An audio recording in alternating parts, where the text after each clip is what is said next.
La lluvia golpeaba el cristal de la habitación del hotel. El sonido era constante, rítmico, casi mecánico. Yo llevaba puesto un vestido de seda color marfil que de repente pesaba como si estuviera hecho de plomo. La cama de la suite nupcial estaba perfectamente hecha, pero solo habían abierto las sábanas de un lado. El lado izquierdo. El lado de Ignacio. Él estaba de pie junto al ventanal, mirando las calles mojadas de Oviedo con las manos en los bolsillos de su traje a medida. No había calidez en su postura, ni rastro de la intimidad que se supone debe seguir a una boda. Se giró lentamente. Me miró con unos ojos que parecían dos piedras grises, y pronunció la frase que destruiría 19 años de mi vida. Dijo: «Este acuerdo es simplemente un negocio, Valeria». El aire de la habitación desapareció. No hubo un grito, ni un llanto dramático, solo un silencio tan denso que me zumbaban los oídos. Ignacio me miraba con la misma expresión clínica que utilizaba para leer un informe financiero. Para entender cómo llegué a estar de pie en esa habitación, tragándome el aire como si me estuviera ahogando, tienes que entender de dónde vengo.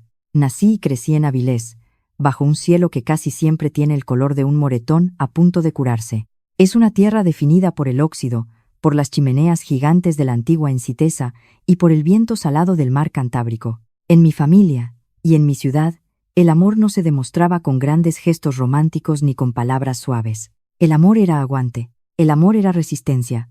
Era mi padre, conductor de autobús urbano, levantándose a las 4 de la mañana durante 30 años sin quejarse una sola vez. Era mi madre, enfermera de urgencias, lavándose la sangre de las manos antes de preparar la cena. Conocí a Ignacio cuando éramos adolescentes, atrapados entre los valles verdes y el asfalto agrietado de nuestra ciudad industrial. Él odiaba el óxido. Odiaba el olor a salitre y a humo que se pegaba a nuestra ropa. Quería salir de allí a cualquier precio. Y yo, en mi ingenuidad de clase trabajadora, decidí que mi trabajo sería ayudarle a construir su escalera. Durante 19 años, yo fui el ancla que le permitió volar. Mientras él estudiaba finanzas y construía su firma de capital privado, Fondo Cantábrico, yo trabajaba turnos de 12 horas en el servicio de atención médica de urgencia, el SAMU. Mi vida era una sucesión de sirenas, luces de neón reflejadas en el asfalto mojado, huesos rotos y sobredosis en callejones oscuros.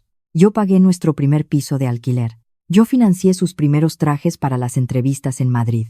Yo creía que mi sacrificio era la máxima expresión de lealtad y que su éxito sería nuestro éxito. Pero el dinero y el poder no cambian a las personas. Solo revelan quiénes han sido siempre. A medida que Fondo Cantábrico crecía, Ignacio se volvía más estéril, más pulido, más lejano. Se rodeó de paredes de cristal, de socios con apellidos compuestos y de una frialdad que él llamaba pragmatismo corporativo. Yo justificaba su distancia emocional diciéndome que estaba bajo mucha presión, que construir un imperio requería sacrificios. Las señales de advertencia siempre estuvieron ahí, parpadeando en rojo, pero yo elegí cerrar los ojos. Recuerdo una madrugada de noviembre, fría y cortante. Estaba sentada en la parte trasera de la ambulancia con Ramón, mi compañero paramédico. Llevábamos 15 años trabajando juntos en la misma unidad móvil. Ramón era un hombre de pocas palabras, curtido por 1000 tragedias nocturnas, con una intuición que rara vez fallaba. Acabábamos de estabilizar a un motorista en la carretera nacional y estábamos cubiertos de sudor y olor a yodo. Ramón me pasó un vaso de café de máquina. Me miró fijamente y me preguntó por qué Ignacio nunca me miraba a los ojos cuando venía a recogerme al hospital. Le dije que Ignacio estaba cansado, que tenía la cabeza llena de números y reuniones de la junta directiva. Ramón negó con la cabeza lentamente. Dijo: «Valeria, ese hombre no te mira porque no te ve, solo ve un mueble cómodo en el que apoyarse cuando está cansado». Me enfadé con Ramón esa noche. Defendí a Ignacio con la ferocidad de un perro guardián, porque admitir la verdad significaba admitir que había desperdiciado mi juventud. La propuesta de matrimonio debería haber sido la confirmación definitiva de que todo era una farsa. No hubo una cena romántica, ni un paseo por la playa, ni una rodilla en el suelo. Me citó en su despacho en Oviedo, en la última planta de un edificio de cristal y acero que parecía flotar sobre la ciudad. Cuando entré, él estaba sentado detrás de su inmensa mesa de roble. En el centro exacto de la mesa, equidistante entre él y yo, había una caja de terciopelo negro. No la abrió, simplemente la empujó unos centímetros hacia mí con el dedo índice. Me explicó, con un tono monótono y profesional, que Fondo Cantábrico estaba a punto de cerrar una fusión masiva. El objetivo era el imperio de logística marítima de un hombre llamado Donato. Donato era un tradicionalista feroz, un patriarca de la vieja escuela que desconfiaba de los ejecutivos solteros y de los tiburones de las finanzas. Donato exigía estabilidad, valores familiares y hombres de familia en su junta directiva. Ignacio me miró a través del cristal de su despacho y dijo: «Las ópticas de esta fusión requieren que yo esté casado, y tú eres la opción más lógica». La opción más lógica. Esas fueron sus palabras exactas. No dijo que me amaba, no dijo que no podía vivir sin mí. Dijo que yo era una buena inversión para la imagen pública de la empresa. Cualquier persona con un mínimo de amor propio habría salido por esa puerta y no habría mirado atrás. Pero yo estaba atrapada en la falacia del costo hundido. Había invertido 19 años de mi vida, mi sudor, mis noches sin dormir y mi juventud en ese hombre. Me convencí a mí misma de que esa era simplemente su forma de hablar, que debajo de esa armadura corporativa todavía estaba el chico de Avilés al que yo había salvado tantas veces. Acepté. Me puse el anillo, frío y pesado, y dejé que la maquinaria de la boda se pusiera en marcha. Fue entonces cuando la presencia de Beatriz se volvió asfixiante. Beatriz era la asistente ejecutiva de Ignacio. Tenía 32 años. Vestía trajes de diseño impecables y operaba exactamente en la misma frecuencia sociópata que él. Era eficiente, silenciosa y poseía una paciencia depredadora que me ponía los pelos de punta. Beatriz no se comportaba como una empleada. Se comportaba como la dueña de la finca inspeccionando el ganado. La verdadera naturaleza de su relación me golpeó en la cara una tarde de octubre, 3 meses antes de la boda. Yo acababa de terminar un turno de 14 horas. Habíamos atendido un trauma pediátrico brutal, un accidente de tráfico que me dejó con sangre en las botas y el alma vacía. Necesitaba ver a Ignacio. Necesitaba que alguien me abrazara y me dijera que el mundo no era solo un matadero oscuro. Conduje hasta las oficinas de Fondo Cantábrico. Subí en el ascensor de cristal, sintiéndome completamente fuera de lugar con mi uniforme reflectante y mi cara demacrada. Cuando abrí la puerta del despacho de Ignacio, me quedé paralizada. Beatriz estaba sentada en el borde de la mesa de Ignacio. No estaban haciendo nada explícitamente sexual, pero la intimidad del espacio era innegable. Ella le estaba ajustando el nudo de la corbata, y él tenía los ojos cerrados, dejándose cuidar con una vulnerabilidad que a mí me llevaba años negando. Cuando entré, no saltaron ni se separaron bruscamente. Beatriz terminó de ajustar la corbata, se giró hacia mí y me dedicó una sonrisa lenta, paciente y absolutamente territorial. Dijo: «Buenas tardes, Valeria. Ignacio está a punto de entrar en una reunión muy importante». Me habló como si yo fuera una mensajera que se había equivocado de planta. Miré a Ignacio, esperando que la pusiera en su sitio, esperando que se levantara y viniera a abrazarme. Pero él solo suspiró. Miró mi uniforme manchado y me dijo que no era un buen momento. Cuando le reclamé esa noche en casa, cuando le grité que la actitud de su asistente era inaceptable, él desplegó su arma favorita, el gaslighting corporativo. Me dijo, con una voz calmada y condescendiente, que yo estaba sobrereaccionando. Dijo que mi trabajo en la ambulancia me estaba volviendo paranoica y emocionalmente inestable. Dijo: «Valeria, estás imaginando cosas donde no las hay.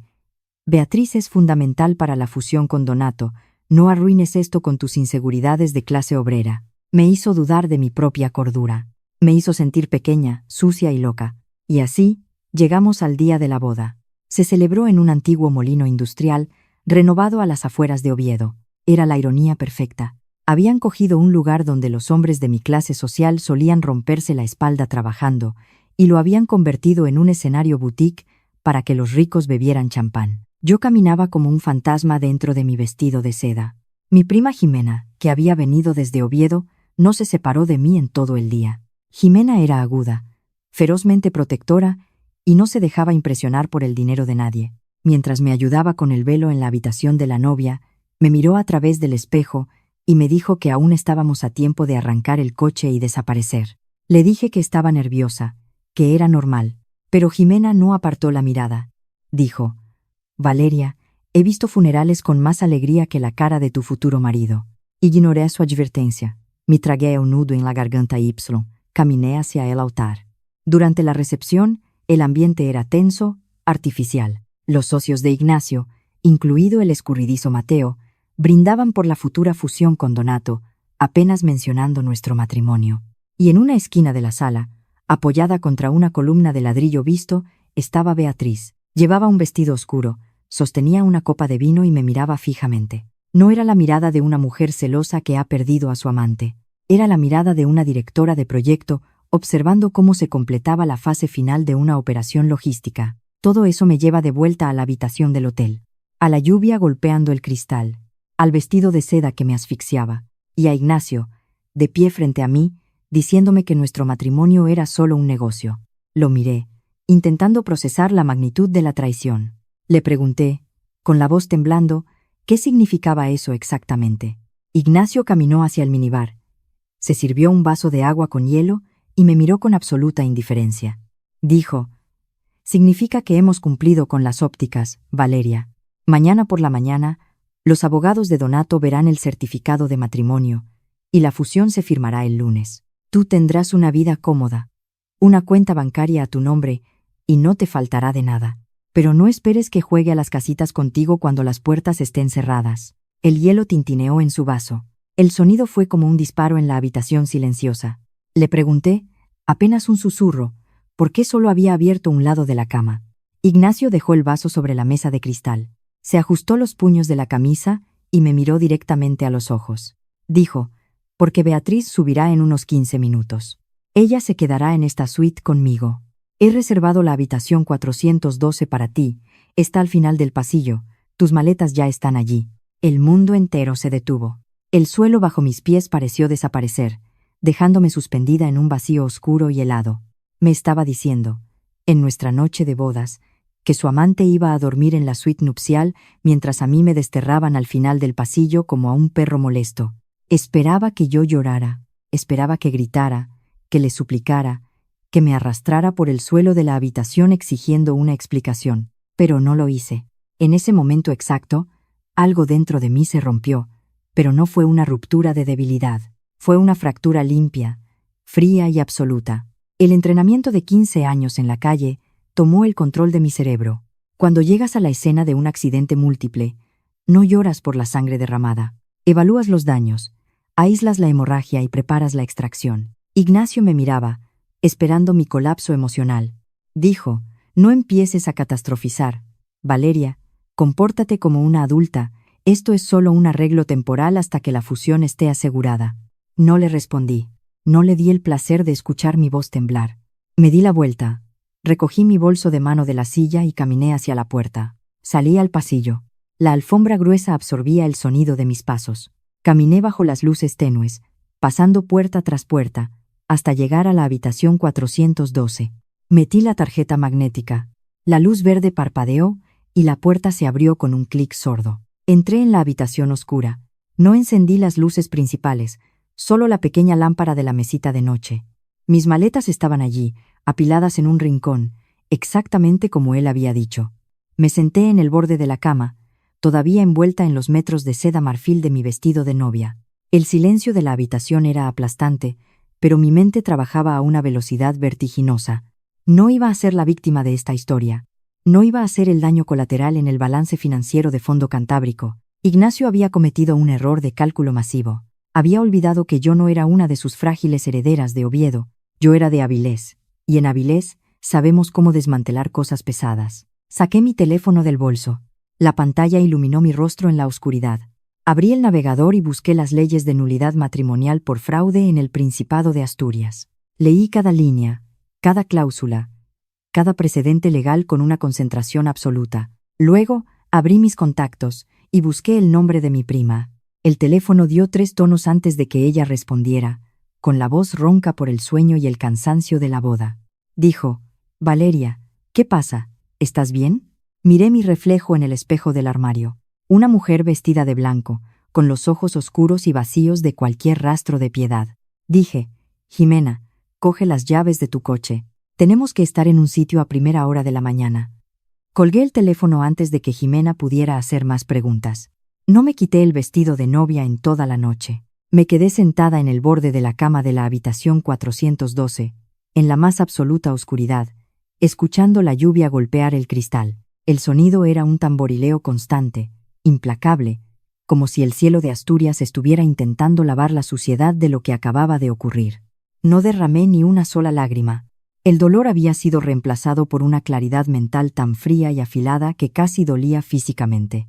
Mi cerebro de paramédico había tomado el control total de mi sistema nervioso. Cuando estás en la escena de un accidente masivo, el pánico es un lujo que cuesta vidas. Evalúas, aíslas la hemorragia, estabilizas y actúas. Ignacio era la hemorragia, y yo estaba a punto de aplicar un torniquete que le cortaría la circulación para siempre. A las 6:30 de la mañana, la luz gris del amanecer empezó a filtrarse por las cortinas. Me levanté, cogí mi bolso de mano y salí de la habitación. Caminé por el pasillo enmoquetado del hotel, pasando por delante de la suite nupcial. No me detuve. No pegué la oreja a la puerta para escuchar si Beatriz estaba allí. La curiosidad morbosa es para las personas que aún tienen esperanza, y yo había enterrado la mía la noche anterior. Bajé en el ascensor hasta el vestíbulo, donde el recepcionista del turno de noche me miró con los ojos muy abiertos, sorprendido de ver a una novia deambulando sola al amanecer. No le di explicaciones. Salí por las puertas giratorias hacia la calle mojada. Jimena ya estaba allí. Su coche estaba aparcado en doble fila bajo la marquesina del hotel, con el motor en marcha y los limpiaparabrisas apartando la llovizna. Jimena estaba apoyada contra la puerta del conductor, fumando un cigarrillo bajo la lluvia. Llevaba unos vaqueros desgastados y una chaqueta de cuero negro. No me preguntó cómo estaba, no me ofreció palabras de consuelo vacías, ni me miró con esa lástima condescendiente que la gente reserva para las mujeres abandonadas. Las mujeres de nuestra familia no operan de esa manera. Jimena dio una última calada al cigarrillo, lo tiró al suelo, lo pisó con la bota y abrió la puerta del copiloto. Entré en el coche. El interior olía a tabaco negro y a calefacción fuerte. Me hundí en el asiento, sintiendo el peso de la seda húmeda contra mi piel. Jimena metió la primera marcha y arrancó el coche. Condujimos en silencio por las calles vacías de Oviedo. El cielo era de un gris denso, casi negro, cargado de esa humedad fría que se te mete en los huesos y te recuerda que estás en el norte. Le dije que condujera hasta la notaría de guardia en el centro de la ciudad. Jimena no hizo preguntas. Simplemente asintió y giró el volante. Necesitaba dejar constancia oficial, con fecha y hora exacta, de que había abandonado la suite nupcial la misma noche de bodas. En el mundo de Ignacio, en el mundo de Fondo Cantábrico, todo se basaba en la documentación, en los contratos, en las actas. Si iba a destruir su castillo de naipes, tenía que usar sus propias reglas.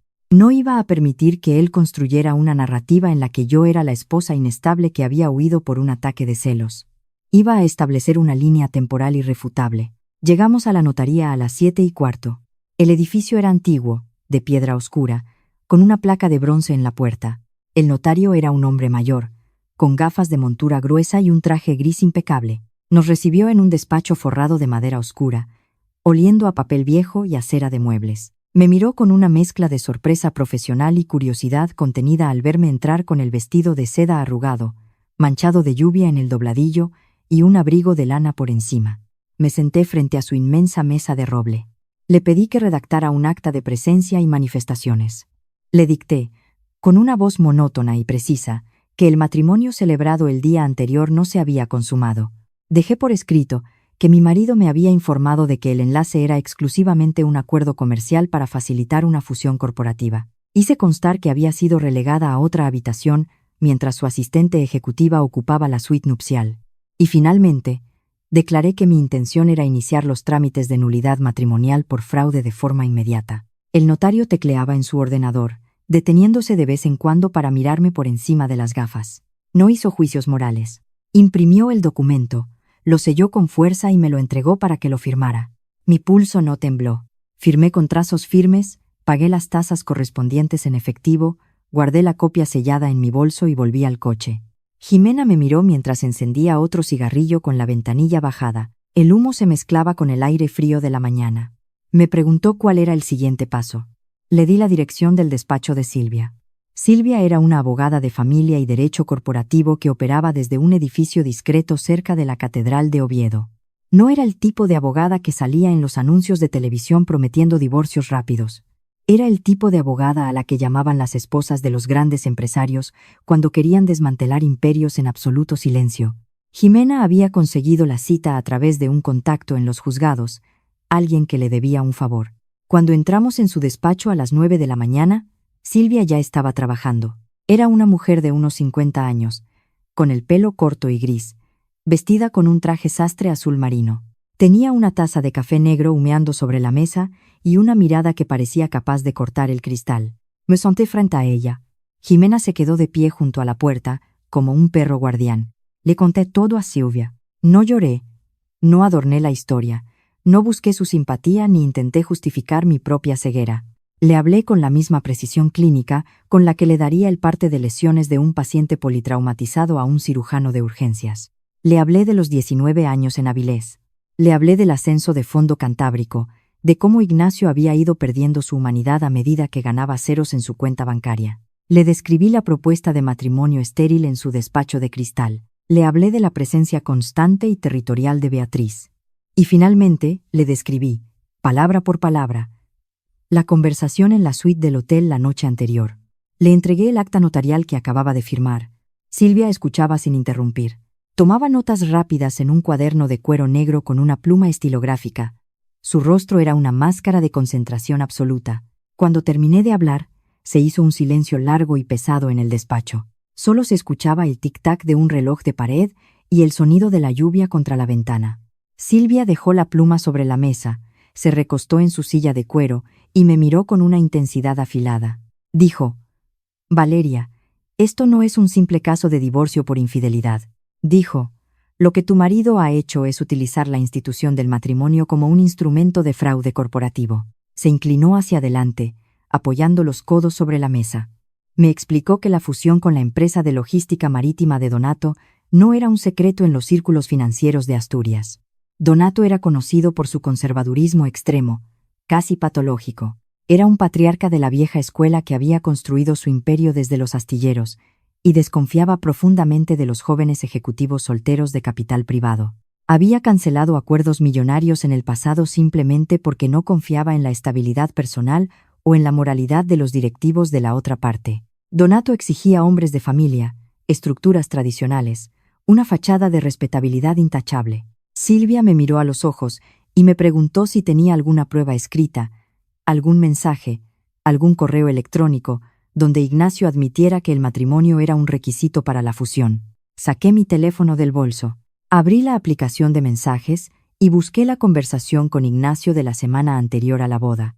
Habíamos discutido porque él insistía en invitar a decenas de socios de Donato, que yo ni siquiera conocía, ocupando el lugar de mi propia familia. Le mostré la pantalla a Silvia. El mensaje de Ignacio decía textualmente: «No hagas preguntas innecesarias, Valeria. Las ópticas son buenas ahora. Solo sonríe y firma el papel. Nuestro futuro depende de esta imagen. No lo arruines con tus inseguridades». Silvia leyó el mensaje 2 veces. Una sonrisa lenta, fría y absolutamente letal apareció en su rostro. Era la sonrisa de un depredador que acaba de encontrar el punto débil en el cuello de su presa. Dijo, «Con esto, no solo vamos a conseguir la nulidad matrimonial por vicio en el consentimiento». Dijo, «Con esto, vamos a hacer que Fondo Cantábrico implosione antes de que puedan firmar los papeles de la fusión el lunes por la mañana». Silvia me explicó la estrategia. Iba a presentar una demanda de nulidad inmediata, argumentando que el consentimiento matrimonial había sido obtenido mediante engaño y simulación, con el único propósito de lucrarse en una operación mercantil. Pero el verdadero golpe no sería en los juzgados de familia. El verdadero golpe sería asegurarse de que el equipo legal de Donato recibiera una copia de esa demanda, junto con el acta notarial y las capturas de los mensajes, antes de que la tinta tocara el contrato de fusión. Salimos del despacho de Silvia a media mañana. El plan estaba en marcha. La maquinaria legal había sido activada, pero yo no podía quedarme en Asturias. Ignacio era un hombre que controlaba su entorno mediante la intimidación psicológica y la presión social. Cuando se diera cuenta de que yo no estaba en la habitación 412, cuando viera que no iba a jugar el papel de la esposa sumisa y silenciosa, intentaría acorralarme, utilizaría a sus socios, a sus abogados, incluso a conocidos comunes para hacerme dudar de mi propia cordura. Necesitaba estar fuera de su alcance, en un lugar donde su dinero y su influencia no significaran nada. Jimena me llevó directamente al aeropuerto de Asturias. El trayecto fue silencioso. El paisaje industrial pasaba por la ventanilla, las viejas fábricas, las chimeneas humeantes, los valles verdes envueltos en niebla. Compré un billete de solo ida para el primer vuelo a Valencia, donde vivía mi hermana mayor, Teresa. Antes de pasar por el control de seguridad, fui a los baños del aeropuerto. Me quité por fin el abrigo de lana. Me miré en el espejo. El vestido de novia de seda marfil estaba arrugado, manchado de barro en el dobladillo, oliendo a humedad y a tabaco. Me lo quité lentamente, dejando que cayera al suelo de baldosas frías. Jimena me había dado una bolsa de deporte con ropa limpia que llevaba en el maletero de su coche. Me puse unos vaqueros oscuros, una camiseta de algodón y un jersey grueso de lana. Me até a las botas. Recogí el vestido de novia del suelo, lo hice una bola apretada y lo tiré directamente a la papelera de acero inoxidable. No sentí ninguna pena al verlo caer. No hubo un momento de nostalgia ni de dolor. Solo sentí que me quitaba un uniforme que nunca me había pertenecido. Un disfraz diseñado para una obra de teatro en la que yo era el daño colateral. Salí del baño, abracé a Jimena con fuerza y caminé hacia la puerta de embarque. El vuelo duró apenas 1 hora y media, pero fue como cruzar a otra dimensión. Aterricé en Valencia a primera hora de la tarde. El contraste físico fue brutal. Dejé atrás el cielo gris, pesado y opresivo del norte, y me encontré con un azul brillante, inmenso y despejado. El aire no olía a humo de chimeneas industriales ni a metal oxidado. Olía a sal, a naranjos y a luz solar. Teresa me estaba esperando en la zona de llegadas. Teresa era 10 años mayor que yo, una mujer práctica, cálida pero firme, que había escapado de la gravedad de Avilés mucho antes que yo. Al igual que Jimena, Teresa no hizo preguntas estúpidas. No me pidió detalles morbosos, ni me dijo que todo se arreglaría. Me abrazó con una fuerza que casi me rompe las costillas. Cogió mi pequeña bolsa de viaje y me llevó a su casa, un apartamento luminoso frente al mar Mediterráneo. Durante los primeros 3 días en Valencia, me dediqué exclusivamente a dormir. Mi cuerpo se apagó. Dormí con el agotamiento acumulado de 19 años de tensión constante. Dormí para purgar las noches sin dormir en la ambulancia. El estrés de intentar sostener a un hombre que solo quería usarme como peldaño, y el trauma frío de la noche de bodas. Teresa me preparaba café fuerte por las mañanas y me dejaba sentarme en el balcón, envuelta en una manta, mirando el movimiento rítmico de las olas. No encendí mi teléfono. No miré las noticias. Dejé que mi sistema nervioso se reiniciara lentamente, absorbiendo el sol del Mediterráneo como si fuera medicina intravenosa. El cuarto día, encendí el teléfono. Tenía decenas de llamadas perdidas de Ignacio, de Mateo, de números desconocidos. Tenía mensajes de texto que pasaban de la condescendencia a la ira, y de la ira al pánico absoluto. Ignoré todos y cada uno de ellos. La única llamada que atendí fue la de Silvia. Me llamó desde su despacho en Oviedo a las 11 de la mañana para informarme de que la trampa se había cerrado con una precisión devastadora. Silvia había presentado la demanda de nulidad matrimonial en el juzgado a primera hora del lunes. Pero, tal y como habíamos planeado, el verdadero golpe maestro ocurrió fuera de los tribunales. Silvia se había asegurado de que un mensajero entregara una copia completa del expediente directamente en las oficinas de Donato, dirigida a su jefe de asesoría jurídica. El paquete incluía la demanda, el acta notarial detallando el abandono en la noche de bodas, y las capturas de pantalla impresas donde Ignacio admitía que el matrimonio era una farsa para asegurar las ópticas de la fusión. Silvia me describió la secuencia de eventos con una satisfacción fría y profesional. Me explicó que Donato había recibido los documentos justo 2 horas antes de la reunión final programada para firmar la fusión con Fondo Cantábrico. Me imaginé la escena en la sala de juntas de Oviedo, con sus paredes de cristal y sus vistas a la ciudad. Me imaginé a Ignacio, con su traje a medida de miles de euros, su sonrisa ensayada y su arrogancia intacta, sentado junto a Mateo. Me los imaginé esperando a que el viejo patriarca entrara en la sala y firmara el contrato que los convertiría en los reyes financieros del norte. Y en su lugar, me imaginé a Donato entrando con el rostro rojo de furia, tirando el expediente de nulidad sobre la inmensa mesa de roble. La cláusula de moralidad del contrato de fusión se había activado como una guillotina. Donato no era un hombre que tolerara la humillación pública, y mucho menos que unos jóvenes ejecutivos intentaran engañarlo fabricando una vida personal falsa para cumplir con sus requisitos. Silvia me confirmó que Donato no solo canceló la fusión en ese mismo instante. Les dijo a Ignacio y a Mateo, delante de todos sus abogados, que se encargaría personalmente de que nadie en el sector marítimo o logístico de España volviera a hacer negocios con Fondo Cantábrico. Los llamó estafadores de poca monta vestidos de seda. La onda expansiva de la explosión no tardó en alcanzarme en Valencia. Esa misma tarde, mientras miraba el mar desde el balcón de Teresa, mi teléfono empezó a vibrar sobre la mesa de cristal. El identificador de llamadas mostraba el nombre de Mateo. Dejé que sonara 4 veces. Observé la pantalla iluminarse y apagarse, sintiendo una calma absoluta. Ao quinto tono, descolgué. No dije hola. Simplemente me llevé el teléfono a la oreja y esperé. La voz de Mateo al otro lado de la línea estaba irreconocible. Había perdido toda su suavidad de estratega corporativo, toda esa arrogancia resbaladiza que siempre me había repugnado. Sonaba frenético, respirando con dificultad, como un animal acorralado en un callejón sin salida. Me gritó. Me preguntó qué demonios había hecho. Me acusó de estar loca, de ser una resentida, de haber destruido años de trabajo y millones de euros por un ataque de celos de clase baja. Dijo: Valeria, no sabes en lo que te has metido. Dijo: tienes que retirar esa demanda ahora mismo. Tienes que llamar a los abogados de Donato y decirles que todo es un malentendido, que estabas borracha, que fue una pelea de enamorados y que estás dispuesta a volver con Ignacio. Dijo que si no lo hacía, me hundirían en los tribunales. Me amenazó con contratar a los mejores abogados de Madrid para destrozarme en el contrainterrogatorio. Dijo que me dejarían en la calle, ahogada en costas judiciales, y que se asegurarían de que nunca volviera a trabajar en ningún hospital ni en ninguna ambulancia de Asturias. Escuché sus amenazas en absoluto silencio. Escuché el pánico crudo y visceral temblando debajo de su ira. No sentí miedo. El miedo es para las personas que tienen algo que perder, para las personas que valoran las mismas cosas que ellos. Yo ya había perdido mi ingenuidad en esa habitación de hotel, y no me importaba su dinero. Cuando Mateo se quedó sin aliento, cuando su monólogo de amenaza se redujo a una respiración agitada, le respondí. Mi voz sonó tan fría, tan plana y tan carente de emoción que apenas la reconocí como mía. Le dije: Mateo, estás grabando esta llamada, ¿verdad? Hubo un silencio tenso y pesado al otro lado de la línea. Continué. Espero que la estés grabando, porque quiero que le lleves este mensaje exacto a Ignacio. Dije: diles a tus abogados de Madrid que intenten hundirme. Dije: yo trabajo salvando vidas en la calle a las 3 de la mañana. He sacado a personas de coches en llamas y he contenido hemorragias arteriales en callejones oscuros. No me asustan en absoluto los hombres con trajes caros que entran en pánico cuando les quitan su dinero.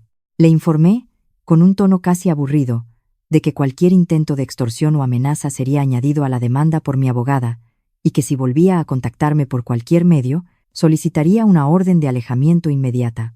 No esperé a que respondiera. Colgué el teléfono y bloqueé su número. Inmediatamente después, llamé a Silvia y le informé detalladamente de la llamada y de las amenazas de Mateo. Silvia soltó una carcajada seca, breve y profundamente profesional. Dijo: perfecto, Valeria. Dijo: acaban de darnos el último clavo para cerrar su ataúd. El juez va a devorarlos vivos. Las siguientes semanas fueron un espectáculo de demolición a cámara lenta. Desde la seguridad y la luz del apartamento de mi hermana en Valencia, observaba cómo Fondo Cantábrico se desmoronaba hasta los cimientos. Sin la fusión con Donato, la empresa quedó completamente expuesta. Los inversores, que ya eran cautelosos, empezaron a retirar su capital en masa, asustados por la inestabilidad, la pérdida de confianza y el escándalo que circulaba como un reguero de pólvora por los clubes financieros y los restaurantes exclusivos de Madrid y Oviedo. La valoración de la empresa cayó en picado. Ignacio y Mateo, que siempre habían presumido de ser un frente unido, de ser hermanos de sangre en el mundo de los negocios, se volvieron el uno contra el otro con una ferocidad repugnante. Mateo intentó forzar la salida de Ignacio de la junta directiva para salvar lo que quedaba de la empresa. Lo culpó públicamente de negligencia grave en la gestión de su vida personal y de ocultar información vital a los socios. Ignacio respondió con demandas cruzadas, acusando a Mateo de conspiración. Se destrozaron mutuamente en los despachos, devorándose con la misma crueldad despiadada que antes reservaban para sus competidores más débiles. ¿Y Beatriz? Beatriz hizo exactamente lo que hacen los parásitos altamente eficientes cuando el huésped empieza a morir. Desapareció sin dejar rastro. Silvia me contó, a través de sus contactos en el edificio, que Beatriz había vaciado su mesa una noche, cuando ya no quedaba nadie en la oficina. Había presentado su dimisión por un escueto correo electrónico a Recursos Humanos y había aceptado un puesto en una firma rival de capital privado en Madrid. No se quedó para consolar a Ignacio. No se quedó para apoyarlo en su momento más oscuro. No se quedó para dormir en la cama que él había preparado tan cuidadosamente para ella en la suite nupcial. En el momento exacto en que el poder, la influencia y el dinero de Ignacio se evaporaron, el interés de Beatriz se desvaneció con ellos. Ignacio se quedó completamente solo, rodeado de paredes de cristal en una oficina cada vez más vacía, viendo cómo el imperio por el que había sacrificado su alma, su lealtad y su humanidad se reducía a cenizas contables. A finales de diciembre, justo antes de las fiestas, llegó la resolución judicial. El juez de Oviedo falló a nuestro favor de manera contundente. Concedió la nulidad matrimonial basándose en el fraude, la simulación y el vicio en el consentimiento. La sentencia fue demoledora. Legalmente, el matrimonio nunca había existido. No hubo necesidad de un proceso de divorcio largo y doloroso. No hubo reparto de bienes. No hubo discusiones sobre pensiones compensatorias, ni sobre quién se quedaba con qué. El enlace fue borrado de los registros públicos civiles como si hubiera sido un error tipográfico, una anomalía estadística que había sido corregida. Yo volvía a ser soltera, sin ningún vínculo legal, financiero o personal con Ignacio. Esa misma noche, mientras preparaba la cena en la cocina de Teresa, recibí un correo electrónico de Ignacio. Había logrado esquivar mis bloqueos enviándolo desde una cuenta nueva, una dirección genérica sin nombre. El asunto del mensaje estaba en blanco. Abrí el correo en mi ordenador portátil. El texto era un párrafo largo, desordenado, lleno de errores tipográficos y profundamente patético. No había disculpas reales. No había asunción de responsabilidad ni arrepentimiento genuino. Solo había justificaciones narcisistas.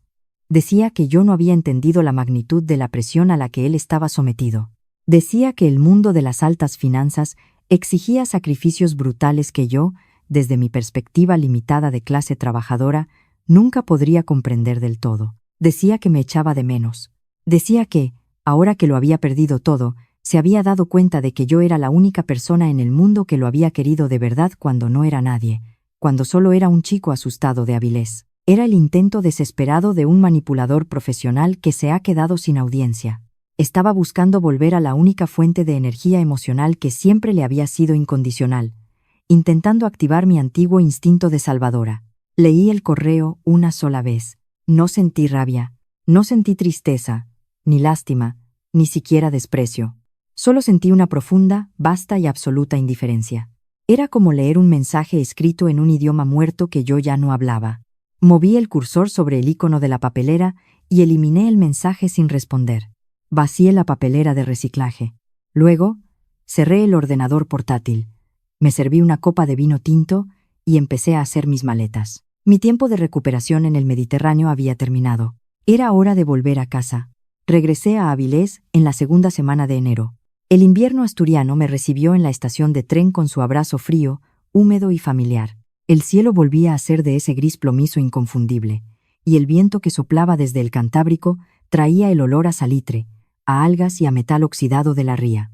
Pero esta vez, el paisaje no me pareció opresivo ni deprimente. Me pareció honesto. Me pareció real.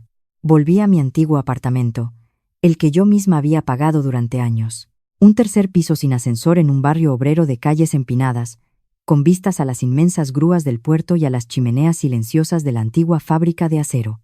Había recuperado mi espacio, había recuperado mi ciudad y, lo más importante, había recuperado mi identidad. Ya no era la sombra silenciosa de un ejecutivo de capital privado, ya no era el daño colateral en una hoja de cálculo corporativa.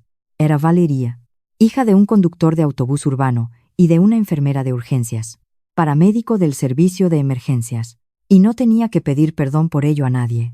Mi primer día de vuelta en el trabajo fue un martes de madrugada. El despertador sonó a las 5 de la mañana. Me levanté en la oscuridad, me duché con agua caliente y me puse el uniforme reflectante del SAMU. Las botas de seguridad pesadas, los pantalones reforzados con múltiples bolsillos, la chaqueta gruesa contra el frío cortante. El peso del uniforme sobre mis hombros se sentía como una armadura familiar. Cuando llegué a la base de ambulancias, el aire de la calle estaba helado y nuestra unidad de soporte vital avanzado ya estaba encendida en el aparcamiento. Emitía ese ronroneo diésel profundo y constante que siempre me había calmado los nervios. Ramón estaba apoyado contra la puerta trasera de la ambulancia. Llevaba su chaqueta abrochada hasta el cuello y sostenía 2 vasos de cartón con café de máquina. Me vio acercarme bajo la luz amarilla y parpadeante de las farolas de la calle. No dijo nada sobre mi ausencia de casi 2 meses. No mencionó la boda cancelada, ni el escándalo financiero que seguramente había llegado a los periódicos locales, ni los rumores que habrían circulado por los pasillos del hospital. Ramón era un hombre de silencios compartidos. Solo se separó de la puerta y me tendió uno de los vasos de café. El cartón quemaba agradablemente contra mis dedos fríos. Ramón me miró de arriba abajo, evaluando mi postura, mis ojos, mi respiración. Asintió lentamente, con una pequeña sonrisa asomando bajo su bigote canoso. Dijo: «Ya era hora de que volvieras, Valeria». Dijo: «Tenemos un aviso por accidente múltiple en la carretera nacional. La noche está fea». Le di un sorbo a café amargo. El sabor era fuerte, áspero, real, sin ningún tipo de adorno. Asentí. Subí al asiento del copiloto y cerré la puerta pesada de un portazo que resonó en la calle vacía. La radio de la emisora crujió, escupiendo coordenadas, códigos de emergencia y voces tensas en la oscuridad de la cabina. Ramón metió la marcha y encendió las luces rotativas. Los destellos azules intensos iluminaron las fachadas grises y desconchadas de los edificios mientras acelerábamos, rompiendo el silencio de la madrugada. Miré por la ventanilla, viendo mi propio reflejo en el cristal oscuro. Ya no había una mujer vacía y asustada vestida de seda marfil. Había una mujer forjada en acero. Entera, inquebrantable. Estaba exactamente donde pertenecía y estaba lista para el siguiente turno.